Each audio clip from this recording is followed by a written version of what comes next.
Bienvenidos a Conté de Fitness, y con el vídeo de hoy vamos a empezar una serie de 3 vídeos en los cuales vamos a hablar un poquito sobre los 3 principales macronutrientes: hidratos de carbono, proteínas y grasas. Más que nada, pues saber un poquito qué son, cuál es su principal función, cuáles son los alimentos que nos aportan en mayor medida estos macronutrientes, en fin, un conjunto de información pues para saber y conocer mejor qué estamos consumiendo en nuestra comida diaria. Así que vamos a por ello.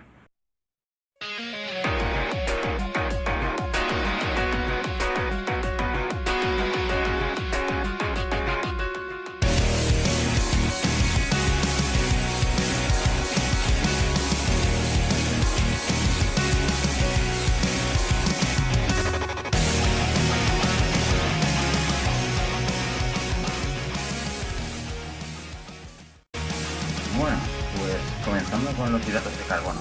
¿Qué son los hidratos de carbono? Es el macronutriente energético por excelencia. Si nos centramos en la molécula de un hidrato de carbono, simplemente decir que están formados por hidrógeno, carbono y oxígeno principalmente, y la principal función, como he dicho antes, es aportar energía, pero no solo se van a encargar de esto, también tienen una función reguladora, porque muchas de las fuentes de hidratos contienen mucha fibra, lo cual ayuda a regular la absorción de estos hidratos. Bien, si hacemos una división de los hidratos, podemos encontrar hidratos simples e hidratos complejos. ¿Esto qué es? Los hidratos simples están formados por una molécula de hidrato de carbono, es lo que serían monosacáridos, como la glucosa, el azúcar simple, o disacáridos, que están formados por dos moléculas de hidratos de carbono, como puede ser la lactosa. Si juntamos muchas de estas moléculas, lo que acabamos formando es un hidrato complejo o un polisacárido. Los principales polisacáridos que conocemos son el almidón o el glucógeno, que es nuestro principal polisacárido de reserva de hidratos en los mamíferos. Pero bueno, para facilitar un poquito las cosas y no liarnos con estos términos, podemos dividir los hidratos, que al fin y al cabo a la práctica es lo que hacemos, en hidratos que son saludables o hidratos que debemos evitar en mayor medida. Empezando por los hidratos que debemos evitar, encontramos los refinados, que simplemente son hidratos que han sido procesados y que nuestro organismo digamos que no tiene dificultad en absorber, porque los separa fácilmente en glucosa, y la glucosa es absorbida por el organismo muy fácilmente.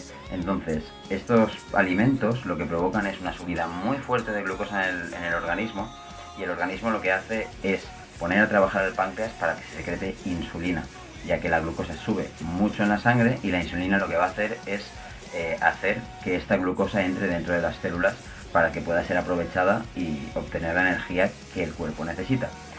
Entonces, ¿qué inconveniente tiene esto? El principal inconveniente es que si provocamos una subida muy rápida de azúcar en la sangre y una subida muy brusca de insulina que meta esta glucosa en las células, la glucosa bajará con igual rapidez, o sea, con la misma rapidez con la que ha subido en nuestro organismo. ¿Y esto qué va a provocar? Que tengamos esa ansiedad por comer, por devolver unos niveles de glucosa normales a nuestro organismo. Las ganas de picotear entre horas vienen principalmente por esas bajadas de glucosa. Entonces, ¿qué es lo mejor? Consumir hidratos no refinados, hidratos de grano integral, hidratos complejos, que, como he dicho antes, contengan fibra y por lo tanto regulen esta absorción de glucosa para que se mantenga más estable a lo largo del tiempo y no tengamos esos picos insulínicos en el organismo. Y el segundo inconveniente que tiene a largo plazo es que estos aumentos de glucosa bruscos, con estos aumentos de insulina, producción de insulina bruscos, pueden acabar produciendo una resistencia a la insulina, ya que nuestro organismo se acostumbra a estos niveles de insulina que nuestro páncreas está secretando, haciendo que a lo largo del tiempo necesitemos mayor insulina para captar un mismo nivel de glucosa. Esto acaba derivando a largo plazo, al cabo de varios años, en una diabetes, que básicamente yo diría que es una de las enfermedades del siglo XXI, ¿no? Por el tipo de alimentación que llevamos. Entonces es la segunda razón, una de las más importantes, para intentar evitar este tipo de alimentos en la mayor medida de lo posible. Entonces, ¿qué alimentos entran dentro de estos refinados que debemos evitar? Bueno, tenemos los azúcares simples, el azúcar moreno, el azúcar blanco de mesa, tenemos la bollería industrial, el colacao lleva mucho azúcar, refrescos, zumos provenientes de concentrado, hay muchísimos alimentos procesados que contienen unos niveles de azúcar importantes y que entrarían dentro de este grupo de alimentos refinados. Pero bueno, ahora si pasamos a los alimentos ricos en hidratos, que realmente son saludables y que podemos consumir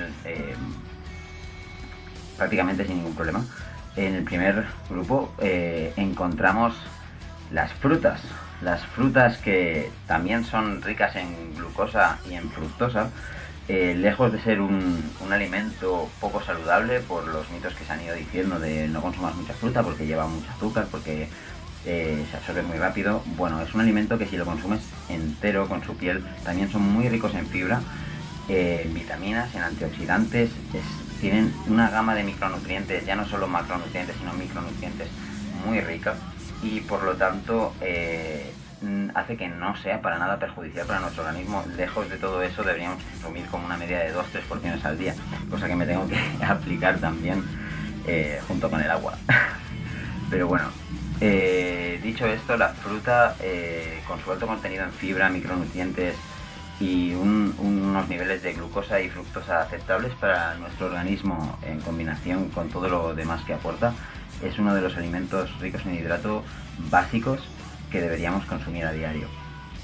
Si seguimos, en el segundo grupo de estos alimentos más saludables encontramos las verduras, que tienen un aporte calórico mínimo, con una gama también de micronutrientes muy alta y un contenido en fibra importante. Por lo tanto, creo que es de estos alimentos que puedes consumir básicamente al fallo. O sea, llénate el plato de verduras en la comida y en la cena y consúmelo en crudo o cocinado, preferiblemente una de cada a lo largo del día, para poder aprovechar todas las propiedades del alimento.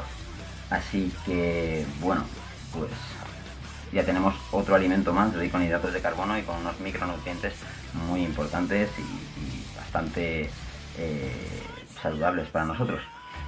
Si seguimos con los hidratos, pues pasaremos también por los almidonados, que aquí entran las legumbres, entran los arroces, cereales, pastas, básicamente, y finalmente lo que serían la batata, la calabaza, que son básicamente raíces, ¿no?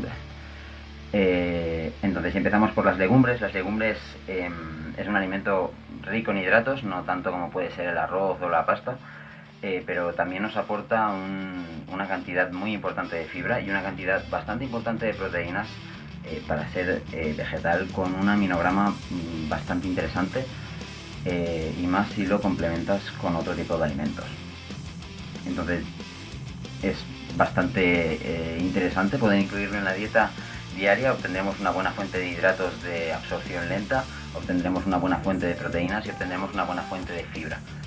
En el segundo grupo, bueno, encontramos las patatas, la batata, la calabaza, es también un alimento pues, almidonado, dentro del grupo de los almidonados, pues más almidonado. Y también se considera, pues tiene un gran aporte de hidratos de carbono, quizás no tanto también como el arroz y la pasta, pero muy importante. Y en el tercer grupo, bueno, pues tenemos el arroz integral, la avena, la quinoa, todos los cereales que os podáis imaginar, siempre intentando que sean de grano integral, nada de procesarlo, para que la absorción, pues como hemos dicho antes, siga siendo favorable para nosotros. Y bueno, ya diciendo estos grupos de alimentos, creo que no me dejo ninguno. Pues pasar a conocer qué cantidad de energía nos aportan los hidratos de carbono. Cada gramo de hidrato de carbono nos va a aportar 4 kilocalorías. Entonces grabaré otro vídeo hablando un poco sobre lo que es el ajuste de macronutrientes y cómo calcular un poco qué cantidad de cada uno aportar en nuestra dieta. Entonces simplemente habrá que darnos que con los hidratos de carbono estamos aportando 4 kilocalorías por cada gramo de hidrato de carbono, y aproximadamente pues 100 gramos de avena nos puede aportar entre 70 y 80 gramos de hidratos de carbono, para que nos hagamos una idea. Entonces, dicho esto, creo que poco hay más que comentar. Simplemente conocer un poco pues eso, qué estamos consumiendo y poder aplicarlo día a día en nuestra dieta. Así que en el próximo vídeo nos vemos con las proteínas, hablaremos un poquito de los aminoácidos, hablaremos un poco sobre su función y qué es lo más importante sobre ellas y qué alimentos nos proporcionan. Y nada, nos vemos en el próximo vídeo.